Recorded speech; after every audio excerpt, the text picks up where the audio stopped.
I'm going to use this resin from a company called Crafty resin, and I'm going to mix up equal parts of A and B. It's measured by volume, and then I'm going to mix it thoroughly to make sure it's all incorporated.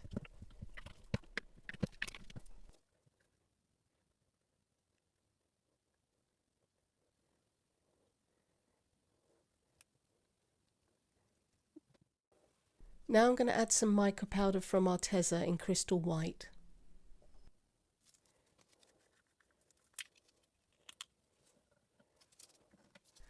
I don't need much, I just want it to be a little opaque and to help give it some pearlescence. I'll need to stir it in thoroughly and make sure there are no lumps of mica, but I don't want to make any more bubbles, so I need to be careful.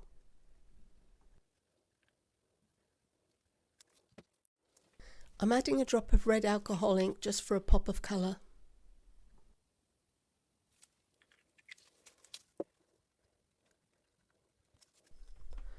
Once it's mixed in, I'm going to carefully pour just around the edge. I'm trying to be careful so that I don't get any resin up the sides or on the centre flat part of the mould. I took my time so that I could be careful, but I've sped this up for you. I did get a little drip in the middle, but I just wiped it off. Then I used a microfiber brush just to go around the edges to make sure that there were no bubbles. I've poured it almost level with the flat centre part, and now I leave it to set. For this next part I'm going to use J. Diction's high viscosity UV resin. I have a string of fairy lights which I bought from, they came in a pack of 6 that I got from Amazon. It says Bright Town 6-pack, and I think they were £6.49. So my plan, if I can ever untangle them, is to use the UV resin to set them just around the outside edge on top of the resin that I've already poured. So I'm just going to hold them in place, and then I'm just going to put a dot of the UV resin on top of them.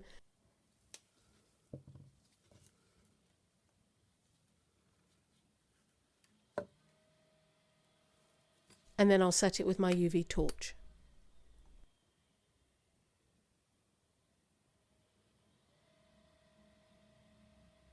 Shining the torch onto the little bulb made the LED light up. It was really funny to watch. So I'm just going to continue this process around, and I'm going to speed it up because it did take quite a bit of time.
So I'm just fixing the last one, then I'm going to test them. I did test them before I put them in, which is always a good idea. I just didn't show that on camera.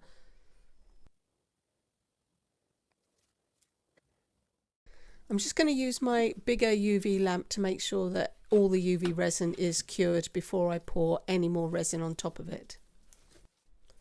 Now it's time for our next layer. I've mixed some more resin up and I'm going to add a drop of red alcohol ink, and then I'm going to pour it on top. I want enough to make sure that the lights and the wires are covered, but I don't want to fill the mould as I'm going to put another layer on top of it.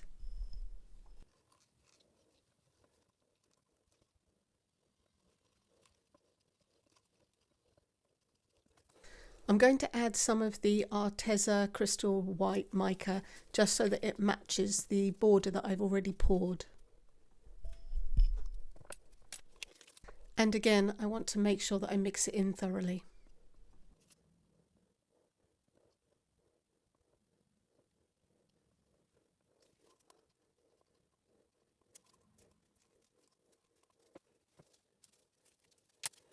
So I'll pour it in, and again I've sped this up, and then I'm going to use a microfiber brush just to make sure that there aren't any bubbles hidden in the wires.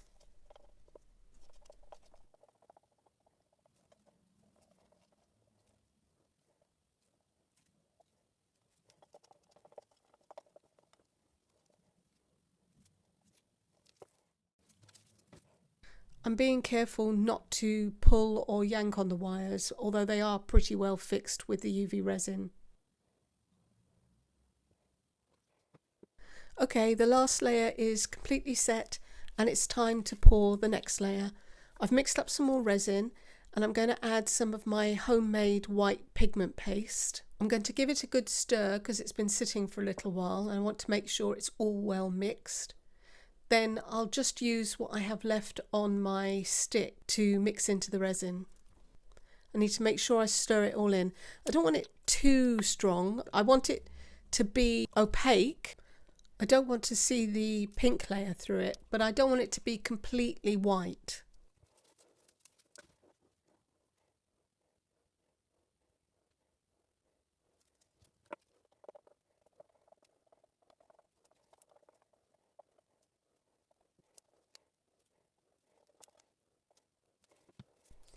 Again, going around the edges just to remove any bubbles and make sure that all of the wires are covered. I'm just giving it a quick blast with the heat gun to remove any bubbles. It's set now and I've used my Cricut to make some hearts, clubs, diamonds and spades and a logo sticker which I'm going to put on the back.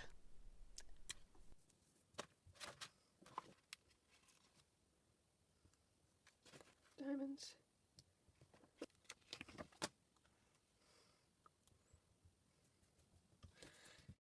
And then I've mixed up a very small amount of resin to coat the back and seal the stickers in.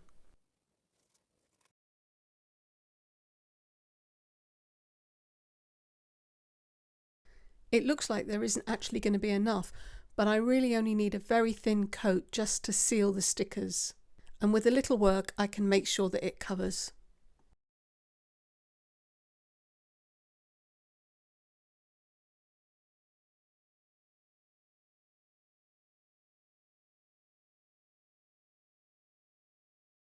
A last blast of the heat gun to pop the bubbles and a test the lights. Now we're ready to demould.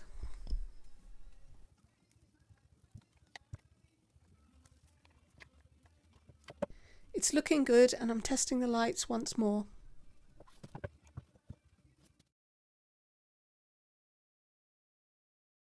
I need to create a sticker and I already have the template from my Wookie cookie tray. So now I'm going to use this wonderful Steampunk Alice in Wonderland design kit from Creative Fabrica to create the sticker. So I've dragged on my template and resized it, and now I'm going to choose my designs and overlay them and then clip them to the base. I've sped this up as it would be a whole nother tutorial if I was to explain everything, but you can watch the sticker take shape.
So here's the sticker that I have printed onto some white vinyl sticker paper, just using an inkjet printer, and I used my Cricut to cut it out. So now I need to stick this to the centre of the resin tray. I'll just peel back a little bit of the backing paper, then I can line it up before I stick it down properly.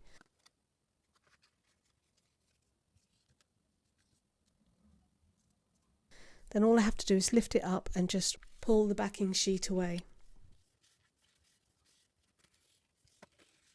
I'll smooth it down lightly with my fingers just to get any trapped air out from underneath. I'm going to give this a coat of resin, so I've mixed a little bit up, and I'm going to try and give it a very thin coat just to cover it and seal it in.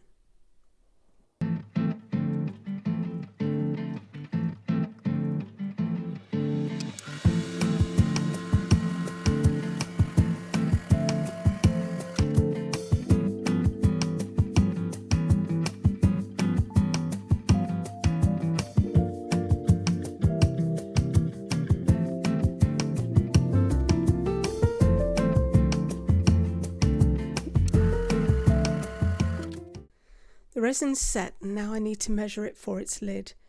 I'm going to want to put the acetate on top, and it needs to cover to at least half of the width of the border. So I'm just going to use this ruler to measure the full width, and then I'll take a little bit off. And I'll do the same for the height, just to give me a little bit of an inset. I use my Cricut to cut the acetate, and I'm using a binding cover from a company called Fellows. It's 240 microns thick, so it should be sturdy enough to hold the resin that I'm going to put on top.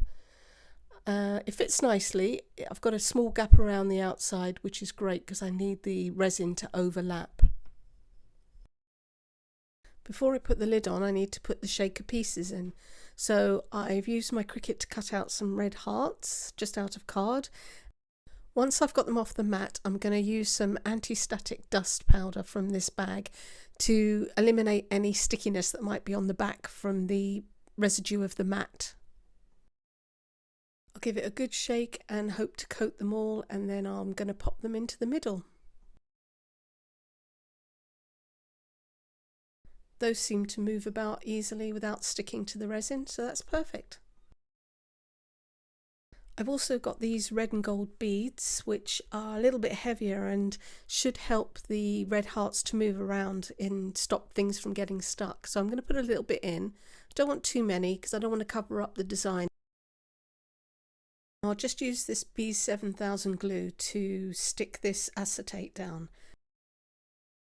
So I'm just running a bead of glue along the inside of the top edge of the border.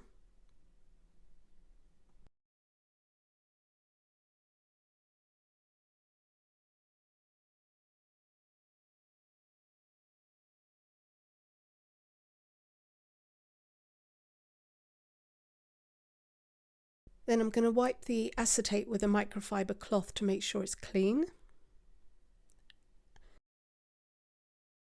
Then I can place it on top, and then I can just gently press around to make sure that it sticks.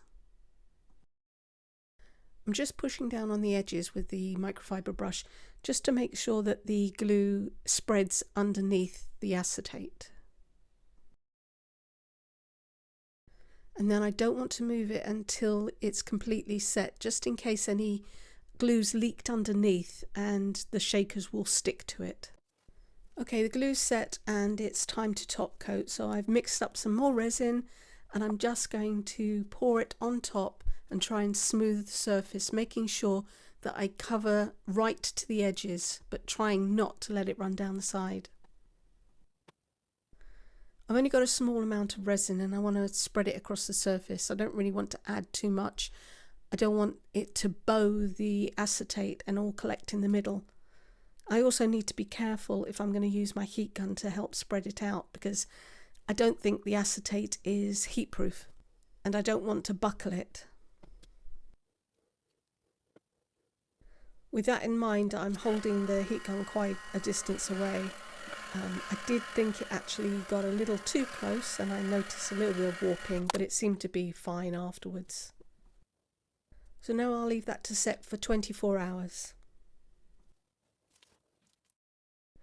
Okay, it's all set now, and you can see that it's nice and flat and that the beads and the shaker pieces move around inside. So it's time to put it on its base. I have this piece of scrap wood that I've just painted white, and my plan is to glue the piece onto the wood to give it some stability and allow it to stand up. If I sit it to the front of the piece, it should still be able to stand up and support itself, and I'll be able to glue the little battery pack, or just fix it, maybe not glue it because you'll have to change the battery, just to the back of it. Should keep it nice and tidy. So I'm going to go ahead and do that now. I'll use B7000 glue.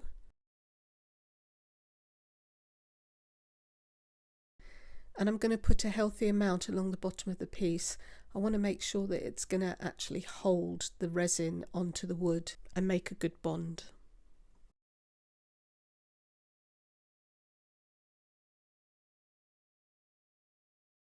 So I'll just sit it in position and try and straighten it up. And that'll give me some space at the back. Unfortunately, I can't tape this down, so I'm just going to balance it and leave it alone and allow it to set overnight. I used hook and loop to fix the battery pack, and this is the finished piece. I really enjoyed this project, even though it was very long. And if you enjoyed it, please like this video, comment, and please consider subscribing. Thank you. Bye. There are lots of other artists participating in this collaboration, so I hope you'll check out their videos.